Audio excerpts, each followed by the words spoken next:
The first light of dawn stretched across the endless plains, painting the grass in soft gold. A thin mist clung to the ground, curling around the roots of wildflowers and low shrubs.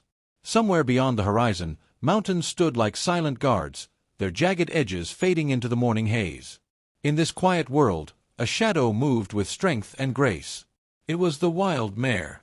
Black as the night without stars, she moved with a careful purpose, each step deliberate, yet full of untamed power. Her mane flowed around her neck like a river of ink, catching the faint light as she paused to sniff the cool air. Eyes sharp and alert, she scanned the empty plains as though expecting something to appear. Everyone in the nearby village had seen her before, but none had dared come close. There was a kind of fear that clung to her as tightly as her own shadow. They called her untamable. For years, she had avoided every attempt to approach her. No hand could feed her, no voice could calm her, no rope could bind her. Yet there she was, standing alone, powerful and silent, as though the world itself had been made just for her. A boy watched from the edge of the village. He was small and quiet, often overlooked by others, but his eyes never missed a thing. Something about the mare drew him. Perhaps it was her loneliness or the careful way she moved through the tall grass. Perhaps it was the sense that behind her wildness, she was waiting. Waiting for someone who would not demand her to obey, someone who would only see her. The wind shifted and carried the sound of distant hooves. The mare's ears flicked, nostrils flaring. The boy's heart raced. No one had ever approached her without fear, and no one had ever returned with anything more than a story. Yet, for reasons he could not name, he felt a certainty that this day would be different. Something extraordinary was about to happen, though neither he nor anyone else could imagine what it might be. In the quiet light of dawn, the plains seemed to hold their breath. Every blade of grass, every whisper of wind, waited for a moment that would change everything. And the mare, proud and wild, watched him back. The boy approached the edge of the grass slowly, each step measured as though the ground itself might betray him. He carried no rope, no food, nothing that could be seen as a threat. Just his presence, small and steady, like a quiet shadow among the golden stalks. The mare lifted her head at the sound of his movement, ears swiveling, nostrils flaring. Her dark eyes were sharp, almost too knowing, and they fixed on him with a curiosity that made his pulse quicken. He stopped several paces away, crouching behind a cluster of stones, and watched her. She moved with that familiar grace, muscles coiling and releasing beneath her glossy coat, a dance of controlled power. She did not flee, but she did not relax. Every few seconds, her tail flicked, her ears twitched, her gaze swept the horizon as though expecting a danger only she could see. The boy whispered, almost to himself, a soft call. His voice barely rose above the wind. "Hello, you're alone today, aren't you?" He waited. The mare did not respond with sound, but her nostrils flared, and she lifted one hoof slightly. It was a small acknowledgment, subtle and almost invisible, yet it made his heart lift. He knew the stories, the tales of villagers who had tried to approach her and failed. They said she could sense fear, that she could read intent like a mirror, and that she would vanish at the faintest hint of danger. He wondered if it was true, or if they simply lacked patience. He would not be like them. Over the next hours, he remained there, moving slowly, never forcing her attention. Sometimes he sat on the earth and watched, letting the wind brush his hair and the dust settle around him. He spoke softly, telling stories of the village, of the seasons, of things he saw in the distance that only he seemed to notice. He did not try to touch her, not yet. He simply existed in her space, quietly, persistently, waiting for a sign that she trusted him even a little. The mare shifted her weight, pawing the ground once, then twice. She lifted her head and studied him with sharp, dark eyes. For a moment, he thought she would turn and disappear into the plains. Then she lowered her head slightly, just enough that he could see the curve of her neck, and the faintest flicker of acceptance passed between them. It was not much, but it was enough. He could feel it in the air, a shift in tension, as though a hidden door had been cracked open. The boy dared a small step closer. His hand rose slowly, empty and open, and he froze halfway, not daring to move further. The mare watched. The wind carried their shared breath, and for the first time, the boy felt as though they understood each other without words. A sudden sound, The snap of a branch in the distance made her tense. Her muscles coiled, ready to bolt. The boy remained perfectly still. She sniffed the air, whinnied softly, then relaxed slightly, her ears flicking back to him. He exhaled without thinking, a quiet sound that seemed to settle the air between them. All through the afternoon, he remained near her, each moment a careful test, a silent conversation. And though no one else could see it, a fragile bond was forming. A bond that would not be broken by fear, by doubt, or by the rules of the village. For the first time, it seemed possible that the untamable mare might allow herself to trust a human. And the boy knew, deep in his chest, that this trust, if earned, would lead to something extraordinary. Days passed, and the boy returned to the plains each morning before the sun had fully risen. He brought nothing with him except patience and a steady heart. The mare had not yet approached him, but she no longer fled at his presence.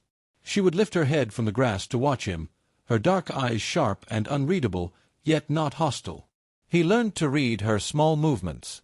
The flick of an ear, the tense shift of a hoof, the barely perceptible twitch of her tail, they were signals he had once ignored, but now he studied them as if they were words written in a language only he could understand. He never forced a gesture of trust, never reached out too quickly. Instead, he simply stayed, letting the mare see that he would not rush or threaten her. One morning, as mist clung low to the ground, he ventured a little closer. He did not speak, he did not move suddenly. The mare noticed, of course, and her muscles tensed, but she did not run. He lowered himself to sit on a fallen log, letting his presence be small and still. The breeze shifted, carrying the scent of earth and dew, and he felt the silent communication that had been building over days. He whispered stories to her, about the stars, about the river that curved through the village, about the distant mountains that rose like ancient giants. The mare tilted her head, listening, or so he imagined. Hours passed, and the boy sensed a change. The mare had shifted closer, her movements slower, less wary. She pawed at the ground gently, sometimes stopping to flick an ear toward him, sometimes raising her nose to the wind. Once, when he turned to speak to her, she lifted her head, sniffed the air near him, and stepped forward a single stride. It was a small act, almost imperceptible, but it spoke volumes. Then came a moment of danger. A fox had ventured near the edge of the plains, darting through the grass with quick, sharp movements. The mare's ears flattened, her muscles coiled, and she snorted, ready to flee or attack. The boy froze, knowing that any sudden motion might startle her. Yet instead of bolting, she stood her ground, watching the fox carefully. She did not move toward the boy aggressively, nor did she leave. It was as though she recognized that he was part of her world, not an intruder. His chest rose and fell rapidly, and he whispered softly, "It's okay. Stay." The mare's eyes softened for a fraction of a second, and the fox disappeared into the distant grass. In that silent aftermath, the boy and the mare shared a quiet understanding. She could rely on him, and he would never betray her trust. The villagers began to notice. From the edge of the fields, they whispered among themselves, "Has anyone ever seen her stay so close to a human? Perhaps she is finally tame." But the boy knew it was not taming, it was respect. Patience had opened a door that no rope, no whip, no command could ever force. As the sun began to lower, casting long shadows across the plains, the mare did something unexpected. She approached a little closer than before, standing so that the boy could reach out, but he did not. Instead, he lowered his hand, letting her choose the moment. She lowered her head slightly, the tip of her nose brushing his hand ever so gently. The contact was fleeting, but it sent a thrill through him. She had not bowed, not yet, but she had acknowledged him in a way that no one else had ever seen. The boy sat back and watched her move away, never losing sight of him, never losing the fragile bond they had built. Every day, every cautious approach, every small step forward strengthened the invisible thread between them. The plains had become a stage for their quiet communion, a place where fear and distance no longer dictated their relationship. And in the boy's chest, a quiet certainty grew. The mare's trust, once earned, would lead to something beyond anything the village had ever imagined. Something extraordinary was waiting, hidden in the calm strength of the untamable mare. The day began like any other, with mist hovering low over the plains and the first light painting the grass in pale gold. The boy had arrived before dawn, as usual, his heart steady but brimming with anticipation. The mare was already there, her coat glistening with dew, standing tall and alert, as if she had been waiting for him. But today, something in the air felt different. The wind carried a sharp scent, an urgency that even the boy could sense. A shout rang out from the village. Smoke curled into the sky, thin at first, then thickening as it spread. Flames had taken hold in one of the fields near the edge of the plain, and a child had been trapped near the riverbank, where the grass was tall and the path treacherous. Panic surged through the villagers, and the boy's heart raced. He did not hesitate. The mare snorted and pawed the ground, her muscles coiling with readiness. He whispered, "We can help, together," though he wasn't certain she understood the words. She understood the urgency. Without a moment's hesitation, she galloped forward, powerful legs carrying her with astonishing speed. The boy ran beside her, feeling the raw force of her stride in rhythm with his own. The path was narrow, littered with stones and fallen branches, and the smoke stung his eyes. The child's frightened cries reached them first, carried by the wind. The mare slowed as they approached, scanning the terrain. A fallen log blocked part of the path. The boy froze, unsure if she would leap over it or turn away. Then, with a powerful bound, she cleared it effortlessly, landing just beyond, never faltering. The boy followed, his breath ragged but determined. Finally, they reached the child, who clung to a small rock, tears streaking down soot-streaked cheeks. The flames licked closer, and the smoke thickened. The mare lowered her head and stepped closer, a calm presence amid the chaos. She did not panic. She did not shy away. Instead, she moved deliberately, nudging the child gently with her nose, encouraging them toward safety. The boy grabbed the child's hand, and together they ran, the mare circling behind them, keeping a protective watch. Her hooves struck the earth like thunder, a rhythm of power and assurance. The villagers, arriving too late to reach the child first, stopped in astonishment. They had always believed her wildness made her dangerous, untamable, unapproachable. Yet here she was, fearless, commanding, and protective, as if the lives of humans mattered as much to her as her own freedom. When they reached the edge of the field, the mare came to a sudden halt. The child was safe, the flames behind them, the villagers rushing forward in gratitude and awe. Then it happened. Slowly, deliberately, the mare lowered her head, one foreleg bent slightly, and bowed before the boy. It was not a forced gesture, not a trick learned or demanded. It was voluntary, deliberate, and meaningful. The wind seemed to still around them, and even the smoke parted for a moment as if the world itself were holding its breath. The villagers gasped. Some whispered in disbelief. "No, it cannot be." She bowed to a human. The mare's eyes, dark and deep, met the boy's. In them, he saw acknowledgement, respect, and a connection forged through patience, courage, and trust. She had not bowed to them, to the villagers who had tried and failed for years. She had chosen him. For a moment, the boy stood frozen, his chest tight with awe. Every day of careful patience, every quiet hour spent sitting in the grass, every small act of trust had led to this singular, extraordinary moment. The mare had shown him something impossible, that wildness and freedom did not preclude loyalty, that respect could be earned without force, and that courage was measured not only in strength but in the willingness to wait and understand. Slowly, the mare straightened, lifting her head high once more. She turned and, with a fluid grace that seemed to defy the ordinary, galloped back toward the plains. The boy watched her go, the bond between them unbroken, invisible but stronger than anything words could convey. The villagers, still staring, could hardly comprehend what they had witnessed. The untamable mare had bowed. And in doing so, she had changed everything. The boy finally exhaled, feeling the weight of the moment settle in his chest. The plains were quiet once again, but the air seemed charged, alive with possibility. He knew that the mare would not bow for anyone else, that this was a singular act of recognition and connection. And yet, in that act, the extraordinary had become real, unshakable, and unforgettable. The sun dipped lower, casting long shadows across the field. The boy turned back toward the village, carrying with him not only the memory of what had happened, but the understanding that patience, trust, and courage could move even the wildest of hearts.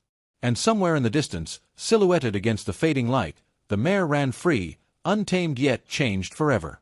The plains were quiet once again, the smoke from the fire long gone, leaving only the soft scent of burned grass and earth. Villagers moved cautiously across the fields, their faces a mixture of awe and disbelief. They spoke in whispers, recounting the events with a sense of wonder. No one could stop talking about what they had seen. The untamable mare had bowed, and she had chosen a human. The boy stood at the edge of the field, his chest still rising and falling from the adrenaline of the rescue. He could feel the eyes of the villagers on him, but he barely noticed. His gaze was fixed on the distant plains, where the mare had disappeared over the rolling hills, black against the fading gold of the sun. She was free, untamed, yet something unspoken connected them forever. He thought back to the days of quiet patience, sitting in the grass and letting her observe him, offering no food, no force, only calm presence. Every small moment of trust had built toward this.